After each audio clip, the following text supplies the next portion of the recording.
are back from the break. This is Noho Radio, and it's Ro here on the mic. Teddy, what up, man? No, we gotta do it. Okay, and we have Jay over there in the corner. Hi, Jay. All right, guys. So we are here with Naeem Washington and Daniel Gamino, as we said before, film students who are working on their thesis project, movie Grunts. A name which Teddy loves, right? Yeah, you love that. Grunts. Yeah. Tell me what's it about. He's been saying movie Grunts all day. All right, guys. So tell us about this project. We want to know, what is this about? Go ahead. Basically, it's about two young delusional guys who really want to be a part of the movie industry. Mm-hmm. So they take on this job working as PAs for this like low budget film set, and basically everything just like goes downhill for them. You know, they get a lot of crap from the actor and the director of the film. And one of the guys starts to fall in love with the assistant director of the film. Like, he has a huge crush on her, so he's all about going after her. And his friend's like all about, getting to that moment where he feels like he's reached success. He's just trying to climb up that ladder of the industry that we're all trying to work our way up to. And like, he just ends up really like getting shitted on, so he loses his mind and decides to hold up the set with a gun and a can of pepper spray. And yeah, that's basically where it ends. Yeah. So what is the tone of this film? Like, is it like drama? Is it comedy? Is it like, what kind of movie is this? I'd say it's like a comedic satire, but it's not so much like slapstick comedy or like a lot of punchline. A lot of it is really just like being able to laugh at these people and how insane and delusional they are. Yeah. Now, how much of the story was like your experience? Because this is like film, guys. So it's like, how much is it like, okay, we've been through these things and we wanted to reflect it, or just tell me, Naeem, or you, like, whoever, like, just tell me a little bit more. How much of you can we see in this movie? I'd say like the production itself and when you watch it, like sometimes I look back and I look at it and I'm like it's not a story based on my life or anything like that. It's not like based on a true story, but when I look at it, I'm like, most of the color schemes, like colors I like, most of like the shots, it's like shots that I enjoy when I watch a film. The acting and the dialogue, a lot of that stuff is really just comes from like my creative perspective on things that I like. And it's really cool to see that, like I'd say this is probably the first thing I've done where I could look at it and see a part of me. Usually the stuff when I watch it, I'm like, it doesn't even really look like something I would make, because I don't see a lot of like my own creative style in, But story wise, it was like, for me, it was first it all came in a dream where Oh yeah.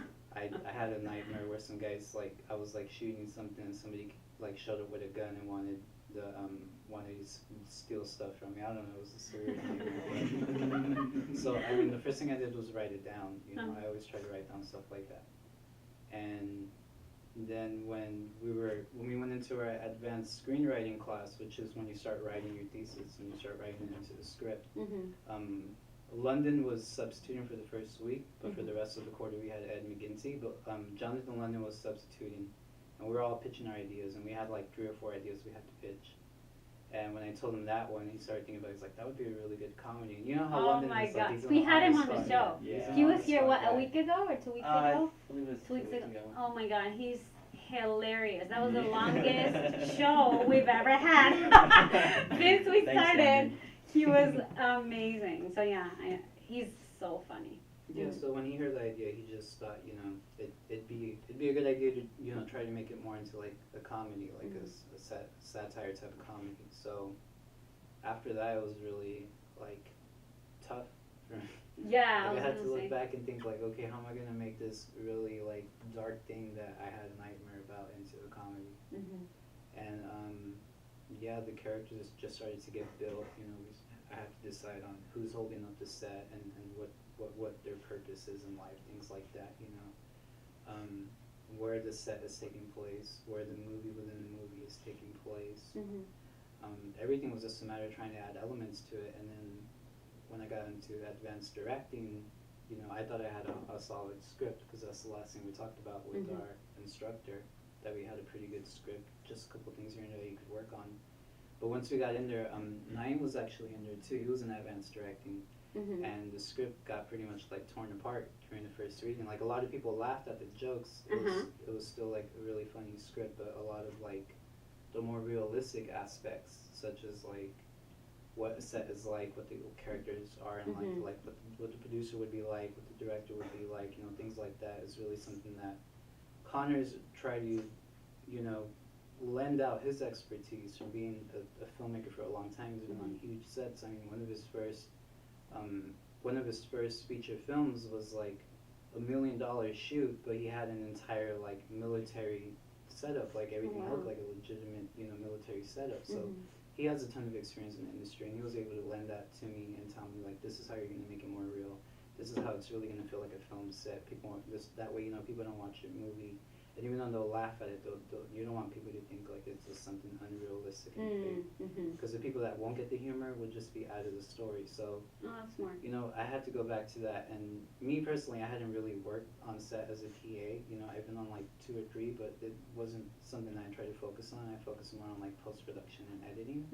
So, and I've had some experience with like directors and producers, just like, you know, I've had that one-on-one experience with them where it's like really harsh, the stuff you get from them, you know. But I hadn't had it like on set and being like having to do all the dirty work as a PA. So tell us what a PA is, you know, just for students who are not familiar with film terms. It all really just depends on like what kind of set you're on. But usually a PA is just a production assistant. Oh, okay. So basically they're like just running around and getting coffee for the actors. And you know, probably the best job you could do as a PA on like a good set is be the main actor's PA. So because basically like, let's say like Brad Pitt's the star, like you're doing everything for Brad Pitt, you know, like as far as like getting him on set, because usually most of the sets are really elaborate. So it's your job to get Brad Pitt from like a 15-minute spot all the way over here to the set, and you have to walk him there, you know, because usually they don't even know where it is. So but yeah, I mean, on a low budget set, you're probably like a janitor basically. Yeah. Like you have to clean up after the crew and whatnot. Yeah. And I think that also speaks about like all these elements that go on when you're producing a film, right? Because like people just watch a movie and they think, oh, that's great, but there's so much more, right, that goes on behind the scenes. Like so many people collaborating, so many people doing, like you said, like these little tasks. So how was it for you guys, like having a team and, you know, like, you know, the conflicts that always come up with when you work with a lot of people, different personalities, different opinions. Like how was your experience working with a team like this? See, luckily I worked with pretty much everybody that was on our crew before, so I have an understanding about how they are, what they like, what they don't like. So I tried my best to cater to everybody's needs. But we had a long day. Like our longest day, we had about 30 people. Oh, wow. On set, and it was just me, Daniel, and our AD, assistant director, Anwar, and we have to rattle all these people together. See, we can try our best, but there's always going to be those flaws that come in, and we can try our best to see what we can do about it. Yeah, that makes sense. And then, you know, how long has this project been going on? Because, you know, briefly before the show, we were talking about that, right? Like how long this project takes. So tell us a little bit more about that, like the process of, you know, taking the film to where it is now. Because even as you're saying, the script changed, right? So it was a completely different project and it evolved into something else. So how long is this process? And tell us a little bit more about that journey. It's basically like, I'd say about a 9-month process, because there's the first quarter where you're writing advanced screenwriting. And then after that, you still have a bunch of other classes going on, and then you have advanced directing, production planning and financing, but you could probably take that with advanced directing. And then you go into thesis, and then thesis post. So that's like 4 quarters basically. I mean, it just depends on how you take the classes, but most people usually try to take it because you can't go into advanced directing without a screenplay. So you need to get your script done. I think I remember one student actually didn't have they hadn't taken advanced screenwriting before they had taken advanced directing. So during the whole time they were in advanced directing, they didn't have nothing to show. Oh my God. So it was basically until like week 7 or 8 where they had something to show. Production planning and financing would probably, it's a little more lenient. Like I know they just made you take it, right? Yeah. So it's, I mean, obviously you could, ideally you want to do it while you're probably in thesis or right before thesis. So you can do all the planning and just go in there with all that already taken care of. And obviously, you know, post, you have to have a film.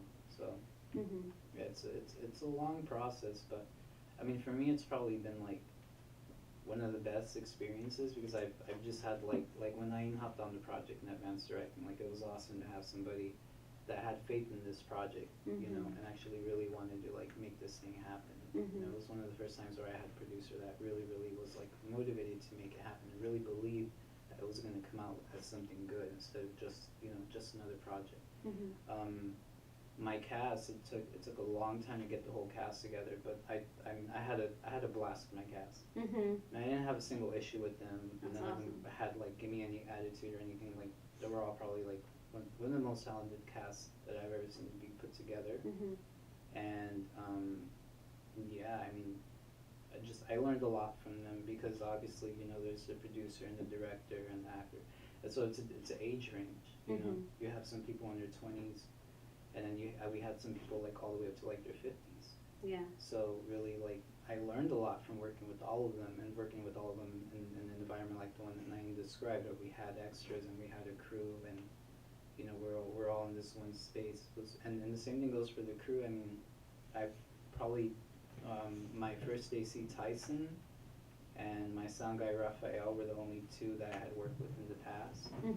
Everybody else was new to me, and they were all really awesome to work with. They were very fast, and they were always like fast and on their feet.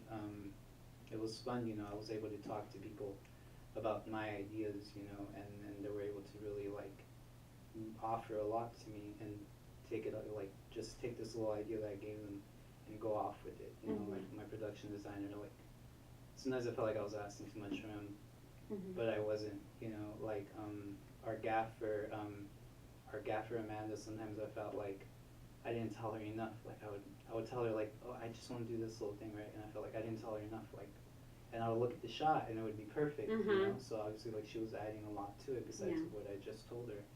And you know, with Tyson, like every time I wanted him to like make a movement or anything here and there, like I was able to just like basically walk through it with the actors, and he already had like was pretty much understanding my concept by then, you know, and just have him like shoot the actors, and he just had like would always have these perfect shots and these perfect landings. And what I really liked about him is that he was always paying attention to the script, so he always knew what was going to come next. And the same thing went for like my DP. You know, my DP David, he brought in a lot of insight and a lot of creative insight that he had, and experience that he's had working with more live action stuff. So yeah, everybody across the board, you know, was really just like a really awesome crew. Like, I think the best thing about it is we all started at the same place for this major, but we learned certain things like cinematography, like sound, and other people gravitate towards each and everything. We're not all of us are going to be great at everything. We're going to find one thing that we're good at. And being able to be around people that are all good at whatever path they want to take, it always helps us out. So, you know, you're talking about all these people that actually, you know, obviously made a huge part in the project being successful. So how did you put together this team? Like, is this like people from, you know, that are not graduating yet? Or did you like, you know, do you have to meet other people in your major who are basically, like I said, not graduating? Or is it people from outside? Or how did you put together this team? And then also tell us like your roles, you know, like what you did and when you're like your director, right? So tell us a little bit more about that. Well, I knew a lot of the people beforehand. Like, I've been working on thesis shoots, portfolio shoots, or just random projects with everybody before. And I realized, okay, this person is really good at this one thing. Let me get him here. Let me get this person here. And also, I've helped out on their project. So just like a little, hey, I helped you, can you help me out now? And there's other people that just started. Like, I worked with Carlos for the first time, I think 2 quarters ago. It was just like, hey, if you ever have any projects you need help on, just let me know. Like, say no more. Yeah. And then I told you about Carlos, and I was like, text this person. Remember that? You were already working on this project by then, I remember. So, and then, but you guys tell us what you are. Like, you're, producer, right? Like, just tell us a little bit more about that. Again, for people who might not be, like, film majors, for them to understand what your role is and what you do. Okay, so I'm the producer, and pretty much what the producer does is he makes this happen. Like, I had to get the crew, I had to make sure that our budget was where it needed to be. We make sure we have our locations down, we had our cast down, all of that, and the paperwork wise was my main thing. Daniel's main thing is that he makes the movie. He has the shot list, he has his actor beats, the script since he wrote it, all that. Like, he's more of the creative aspect, while I'm more of the business aspect. Okay. And you guys were touching on budget. How much do you think your thesis film costs? Because I know thesis films, because I've seen a few thesis films, they seem like they're really expensive. How much do you think movie Grunts was? Or how much do you think it took? I'd say probably anywhere from like 1,000 to 10,000. Oh, wow. I don't always like to give away my budget. It's somewhere in there. Anywhere in there, yeah. I mean, the key right now with independent filmmaking is trying to make it look like a $4 million budget film, because nobody's buying like anything between the $1 million budget to like the probably 10 million budget film. Like everybody, like $250 budget, 250 grand films, those get bought because obviously they're really cheap and easy to buy. But if you're making like $1 million film, like a $4 million film right now, like nobody's trying to buy that off. Really? There's no like distributors that want that. So the key is to like go out and make a film. Like for a short film, especially as a student, like you might spend only like money on like your camera and some of your crew and your location, but since the school gives you a ton of equipment and insurance and sometimes even location and crew, like you're saving a lot of money on that. So. And even then, like, I've seen movies on a high budget and they're still bad. Yeah, that's true. And then, do you have like sponsors, or how do you put together this mysterious budget? Like, how do you put that together? Like, do you have to like personal investment? Oh, really? Yeah, we just put our money together. You can't get like sponsors or nothing like that? It's hard to. It's hard to as a student. But the thing that we mainly do is that we're students. We make sure that we let everybody know that we're renting from, that we're students, and we usually get student discounts. Okay. Yeah, the thing about being a student is that it's hard to start a Kickstarter. I've seen some people's Kickstarters have been successful, and they get lucky because they might know some friends. But initially, like first of all, like I'm still in my early 20s, so most of my friends are broke. I mean, I have family that's not broke, but I'd rather just pay out of pocket when it comes to that. But yeah, I mean, the first thing you want to do if you want investors to get involved with you is make a film, and then make another film and just keep going, and so you could show what you have to offer. Yeah. As opposed to just saying, hey, hi, my name is Daniel, and hi, my name is Naeem, and we want your money to make a film. It's like, okay, what have you guys done? It's like, well, not much. So yeah. So it's really a good investment, for when you're out there and you can show some of the work that you've done. And I think that also speaks about the importance of the story, right? Because it might be, like you said, like within that budget, but then you can rely strongly on a good story because people can see your talent, right? Yeah. I mean, I was looking at the film the other day, and I was thinking like, cause Naeem's gonna do the sound on it. And I was thinking, like, for the sound, like, it'll be really awesome for you to play with all this stuff. You'll be able to show it on your reel, and it'll be like, whoa, this guy was able to create all these sounds that for the most part, you can't really find a lot of sound effects of a film set online. So probably gonna have to make that from scratch. Wow. And then as an editor too, I'm like, cause I'm trying to focus on becoming an editor when I get out of school. So I was like, as an editor, I'll be able to find bits in here that are really fun, and showing how I could merge the two worlds. I was like, but like for a DP's reel, like they're gonna be looking at it and they're gonna be like, why is there a light in the middle of your shot? Like why is that such a dirty shot where like you can see all the crew members? Like I was just thinking, because like for a DP, I mean, you want your reel to look really nice and clean, So yeah, I mean, but yeah, ideally that's what you want to do with short films. You want to use them to promote yourself. So you want to put a lot of like product placement of yourself in your film. Yeah. Yeah. And then they're talking about audio. So like, how much do you guys collaborate with audio majors? I mean, Jay's an audio major, Teddy's an audio major. Like, how much do you collaborate with them when it comes to the sound for your films, or is it something you guys do on your own? It's maybe something we do on our own. Mhm. I think it may be better if we collaborate with audio people because you guys are doing this. It's like your thing. So if it's what I was saying before, like we should get people from the audio major in on our projects, like maybe composing or doing sound effects, post-production sound, something like that, because that's what you guys are good at. Yeah, because I know because right now I'm in post-production sound and I'm doing the post sound for, actually I think it was your film, Whispers in the Wind.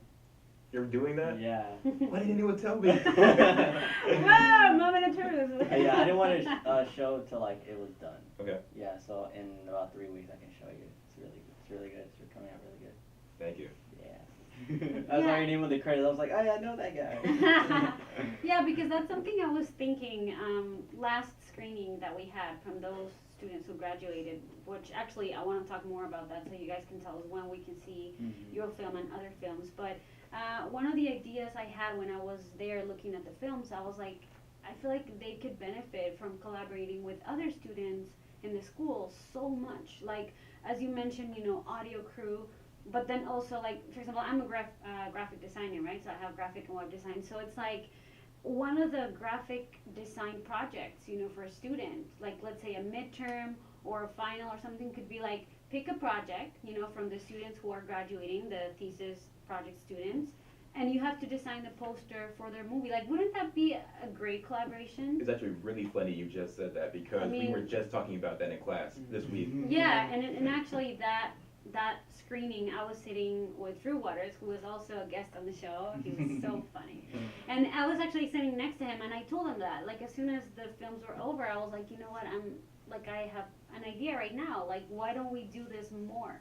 Why don't we collaborate that way? Like, kind of like fuse like academics with real projects like yours, right? So it's like if my class, if my teacher says, okay, for whatever concept design or layout class, whatever class, like your final is that you have to go talk to the thesis project students and pick, one of their films, and then you have to make a poster for their movie, and then you use that to, what I mean, like kind of having that experience, like what it's gonna be like when we graduate, because that's what it's gonna be like. And the networking too. Yeah. Like that's definitely needed because once we graduate, I'm sure we're gonna need people from fashion, people from film, Yeah, exactly. Like you're saying, even fashion, right? Someone might be like, okay, costume design, or you have to work with these students. Like, I think that would be a great idea. Like I said, incorporating it to an academic aspect.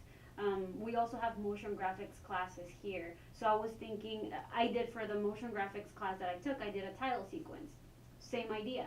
So it's like, why not your final project, same thing. Pick one of the thesis project students and then create the title sequence for them. I think that would be so cool because that's what we're going to be doing when we graduate. I think the hardest part for that at this school though is that we have such a large school and so much students. So it's kind of tough because the only time we really see each other is in the general ed courses. Yeah. But and you go back to like sort of trying to make it a requirement, whereas like for your midterm you got to go out and do this for another student from a different major. But then it's also about the instructors have to come together and decide on that, and decide on like how they're going to give credit to their students. So, I mean, actually when I was at the AI in Sacramento, we used to do that where I think for like our cinematography class, we had to go and crew on a portfolio shoot or a thesis shoot. Like that was required, like that was your final, I mean your midterm. But I've talked to some of the instructors and they said that they used to do that before, but they stopped. And my best assumption would be that like, our programs are really like right now I think they're like going through a lot of evolution where you're seeing a lot of instructors like leave here and there and whatnot. So it's hard to kind of build this structure where it's gonna work month in and month out, quarter in and quarter out. But I mean as far as like people actually collaborating even outside of academics, I think it's really just all about individuals making that decision, saying like being grown up and big enough to like go out there and try that. Because I know when I did one of my like first projects here, I collaborated with Major Grace, who did sound. Oh, Major! Hey, Major, where He's is our sound Major? engineer. He's not here today, but yes. Yeah, no, he did my sound. He was the mic operator, and that was like years ago. Oh, But I know you got Irvin to do our photography. Mm-hmm. You That's got cool. Christina to do our catering. So yeah, I mean, I think it really it's a matter of people like independently, Mhm. making that decision to reach out to people. Yeah. So guys, before we go, tell us a little bit more of when we can watch these movies, the Mhm. screening. I know that we don't have a specific date, but just give us a little more information for students to know. So right now we know that's going to be on week 11. It's going to be either Wednesday or Thursday. We haven't finalized that date yet, but it's going to be from 11 a.m. to about 1 p.m. Okay. And where? It's going to be at the Lemley, like down the street. Okay, perfect. And have you guys actually seen your movie? Like, is this finished? Is this completed? Is it ready? Or have you watched the whole thing, like, finished, or is it not ready yet? Yeah, I mean, right now we're pretty much in like picture lock, because we've been editing this for about like 7 weeks in class, Mm-hmm. and then during the break, because I think we'd have like a week off or so before we came back this quarter. Mhm. So I was editing during that time too. So yeah, I mean, it's almost there. Yeah. Yeah, I mean, we pretty much are now. It's just like a matter, because you have to like make sure you have your edit done before you start working on sound and color grading. Yeah. So we're like at that point right Yeah. So you think the first time you're gonna actually see the finished product is gonna be at the screening? now. No, I mean, we've watched it like a million times. You know it by heart now, yeah. Yeah, it's just a matter of just fixing the sound. Okay, you guys know, just sound mixing and then doing the color. All right. Well, we're excited. We should all go together Yeah, and let's watch all the go. movie. Let's go watch yeah. the thesis film. All right. Movie Grunts. I know, movie grunts. You could do a live show at the theater. Right? You could do a live Live show. show, at the right? theater. Yeah. Take it over there. All right, guys. Well, thank you so much for the interview. We're going to go on a little break, and we'll be back with some football. Hey. All right. We'll be right back.